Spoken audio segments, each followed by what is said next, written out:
우리는 미국과 군사동맹을 맺고 있습니다. 한미동맹입니다. 월남이 결국 망하고 만 것은 동맹국이던 미국이 동맹을 해제한 때문입니다. 한미동맹이 오늘날 대한민국의 안정과 번영을 보장하고 있다는 것은 뭐 더 긴 설명이 필요 없을 것이라고 생각합니다.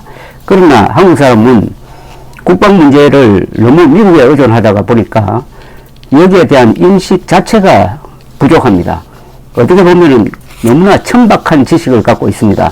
동맹이 얼마나 중요하느냐. 쉽게 말하면은 생명줄입니다. 이승만 대통령이 한미 상호 방위 조약을 성사시킨 다음에 우리 민족의 생명줄을 만들었다고 이야기했습니다. 바로 이 생명줄을 만든 이승만 대통령이야말로 우리 민족사의 가장 위대한 외교관 두 사람 중에 한 사람입니다. 또 한 사람은 누구냐? 바로 김춘추, 태경무열왕이죠. 태경무열왕이 되기 전에 김춘추가 동맹을 만들기 위해서 고구려에 갔다가 실패하고 일본에 갔다가 실패하고 결국 서기 648년에 서해를 건너서 당나라 수도 장안에 갔습니다. 그 장안에서 태종을 만나서 단판을 지은 게 나당동맹이죠. 그 나당동맹의 힘으로 당나라 군의 힘을 빌리고 신라의 병력과 합쳐서 서기 660년에 백제를 멸망시키고 663년에는 백제 부흥운동을 지원하러 온 약 3만 명의 일본 대함대를 백총강 하구에서 격렬시키고 그 다음에 668년에는 고구려를 멸망시키고 해서 삼국통일을 이루는가 했더니 당나라가 신라까지 먹으려고 하니까 그렇게 도와준 당나라와 또 7년 전쟁을 해가지고 676년에 그 당이 한반도에서 물러나도록 만든 이런 원동력은 김춘추의 나당동맹에서 생긴 겁니다. 김춘추의 나당동맹은 삼국통일, 최초의 민족통일국가 건설, 그리고 이승만 대통령의 한미동맹은 대한민국의 번영을 보장했으니까 이승만 그리고 김춘추 두 분이야말로 가장 위대한 외교관이라고 볼 수가 있습니다. 그런데 만약 그때 이승만 대통령이 옥중에서 한 5년 고생하고 나와서 독립운동을 한다고 저 상해로 갔다면 어떻게 됐을까요? 이승만이 상해로 갔다면 어떻게 됐을까요? 상해에서 보고 들은 것과 이승만 대통령이 워싱턴으로 가서 보고 들은 것, 이걸 두 개를 비교하면은 그 후의 두 사람의 이승만의 운명뿐만 아니라 대한민국 운명도 바뀌지 않았을까 하는 생각이 듭니다.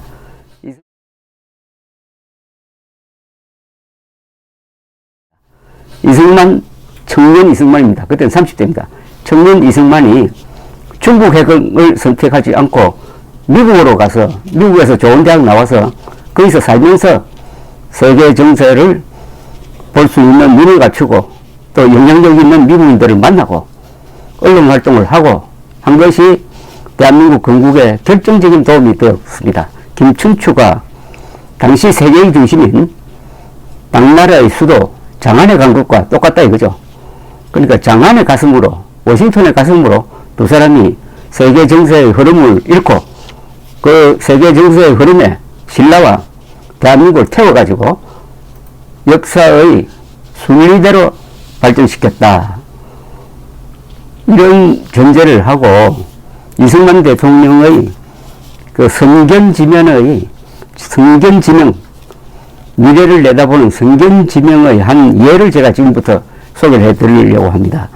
바로 중공군 남침과 관계되는 일입니다. 그러니까 1950년 9월 15일 인천 상륙작전에 유엔군이 성공을 해가지고 북진을 개시한 그 한 달 뒤에 있었던 이야기입니다. 1950년 10월 18일 평양을 수복했습니다. 근데 메가더 사령관은 태평양상의 메이커섬까지 날아온 트루만 대통령을 만난 자리에서 트루만 대통령이 중공군이 개입하면 어떻게 하겠느냐라고 물었더니 안심을 시킵니다. 중공군이 개입하기는 이미 늦었습니다. 하더라도 간단하게 격파할 수 있습니다라고 안심시켰습니다. 그러나 바로 그 순간에 중공군 수십만 명이 압록강을 건너서 북한의 산악지역에 숨어들고 있었습니다. 10월 하순 이 중공군이 공격해오는 한국과 미군, 특히 한국군을 칩니다. 그래서 한국군 몇 개 사단이 큰 타격을 받습니다. 그렇게 해놓고는 다시 북쪽으로 가서 산악지역으로 숨어버립니다. 이때 메가드 사령관은 압록강을 넘어온 중공군의 병력은 3만 내지 4만 밖에 되지 않는다고 오판을 합니다. 실제로는 그 10배가 들어가 있었습니다. 그리고 11월 하순에 또 총공세를 칩니다. 크리스마스 작전이라고 부릅니다. 이번에 성공하면 크리스마스 전에 장병들을 다 고향으로 보내가지고 고향에서 크리스마스를 즐기도록 하겠다. 그 크리스마스 작전을 폈더니 중공군 수십만 명이 기다렸다는 듯이 역공을 가해오기 시작했습니다. 그게 바로 11월 하순의 일입니다. 중공군은 전병력을 투입을 해가지고 본격적인 반격으로 나오니까 유엔군과 한국군은 곳곳에서 포위하고 우회 공격을 받고 퇴로가 차단당하고 해서 완전히 유엔군이 공황 상태에 빠졌습니다. 그리고 메가드는 총퇴각을 명령합니다. 한국의 운명이 다시 한번 경각에 몰리는 순간이었습니다.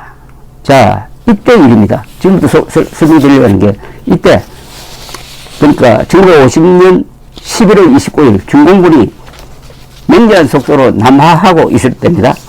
대구에서 국무회의가 열렸습니다. 이승만 대통령이 국무회의에서 한 발언을 그 영부인인 프란체스카 여사가 일기에 기록을 했습니다. 이게 기파랑 출판사에서 유교와 이승만이라는 이름으로 제목으로 책이 나왔습니다. 거기에 이승만 대통령이 놀라운 발언을 합니다. 뭐라고 하느냐? 중공군이 지금 침략한 것은 하나님이 한국을 구하려는 방법인지 모르겠다라고 이야기를 합니다. 차라리 잘 됐다는 겁니다. 중공군 개입이 하나님이 한국에 내린 축복이라고 이야기를 합니다. 이건 맨정신으로 할 수 있는 이야기입니까? 지금 정선에서는 미군 한국군이 겁을 먹고 막 후퇴를 하고 있는데 이승만 대통령은 오히려 잘 됐다고 이야기합니다.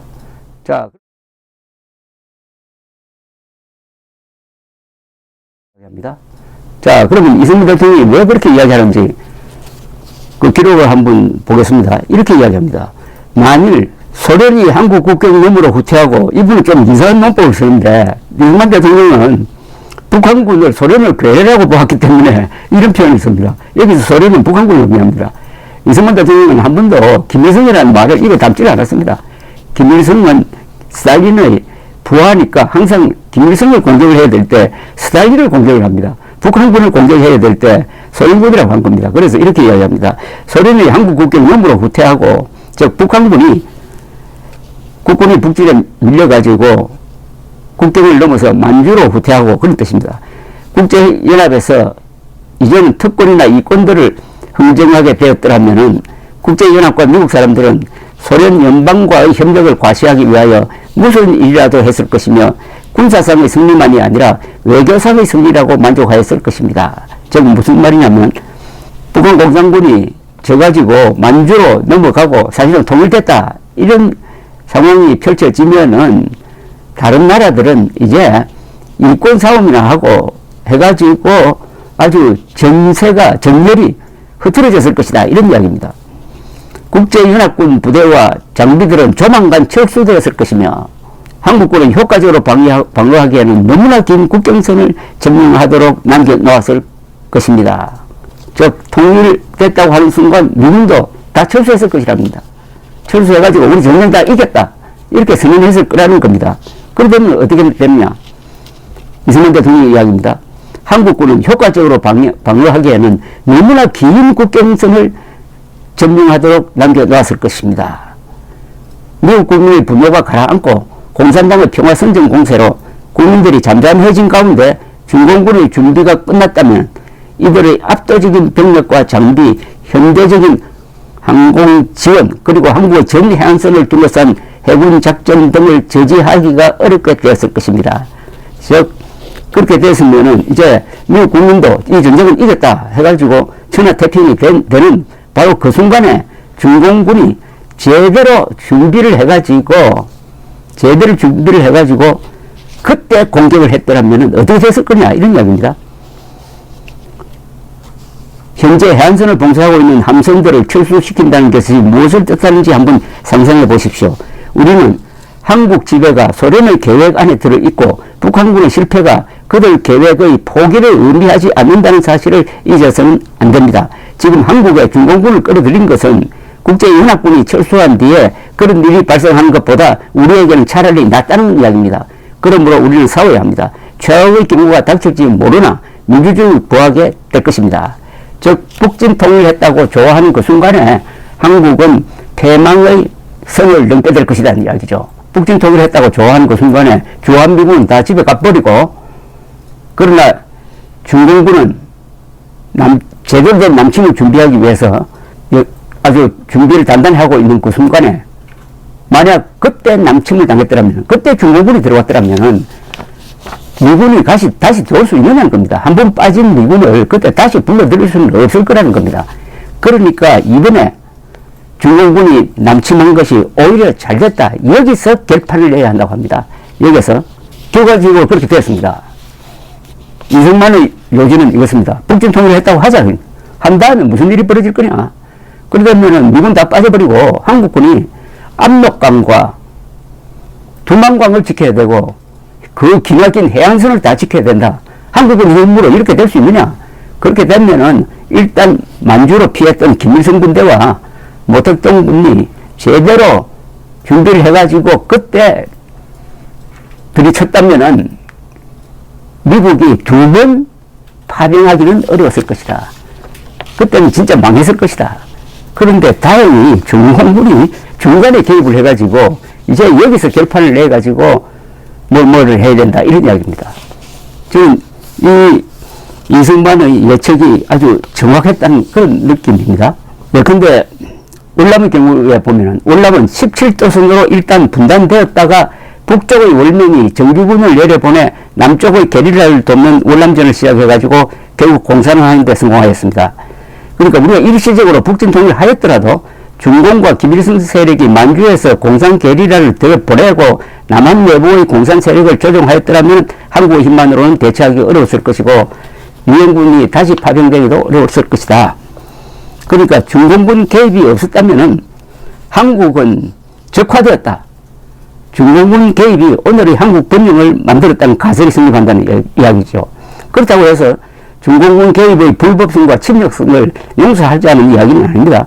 이처럼 역사는 도전과 응전, 작용과 반작용 사이에서 많은 기적과 역전의 드라마를 만들면서 흘러간다는 이야기입니다. 절대로 예측대로 안 된다는 이야기입니다. 재앙으로 위장한 축복이 있지만은 축복으로 위장한 재앙도 있는 법입니다.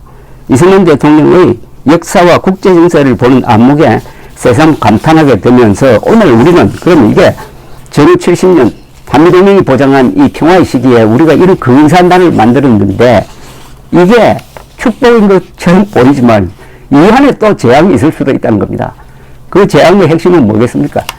이렇게 잘 먹고 잘 사는데도 한미동맹에 주한미군이 너무 의존하면서 자주국방 의지를 포기한 그 대가가 뭐겠느냐? 바로 국민들의 타락, 정치의 분열, 특히 보수 정치의 분열. 그 결과는 재앙을 부를지도 모른다. 축복이 재앙을 부를지도 모른다. 이런 이야기입니다. 감사합니다.